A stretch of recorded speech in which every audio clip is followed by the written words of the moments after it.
Morning. Good morning. Phone ചെറുതായിട്ടൊന്ന് വെള്ളത്തിൽ വീണു. ഇപ്പോൾ ഡിസ്പ്ലേയിലൊന്നും വരുന്നില്ല. ചെറുതായിട്ടുള്ളൂ അല്ലേ? എന്താണെന്ന് ചെക്ക് ചെയ്ത് നോക്കട്ടെ. നോക്കിയിട്ട് വിവരം പറയാം.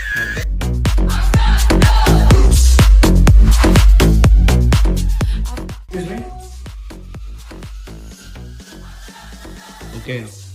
സാറ് ഡിസ്പ്ലേ കംപ്ലൈൻ്റ് ആയിരുന്നു വെള്ളത്തിൽ വീണതിന് ശേഷം. ഇതാണ് സാറിൻ്റെ പഴയ ഡിസ്പ്ലേ വരുന്നത്. അപ്പോൾ അതിന് നമ്മൾ റിപ്പയർ ചെയ്യാൻ നോക്കിയിട്ടുണ്ടായിരുന്നു. പിന്നെ ഇതൊന്നും നടക്കാത്തതുകൊണ്ട് നമ്മൾ പുതിയൊരു ഡിസ്പ്ലേ ഫിക്സ് ചെയ്തിട്ടുണ്ട്. ചെക്ക് ചെയ്ത് നോക്കാം. Okay, thanks.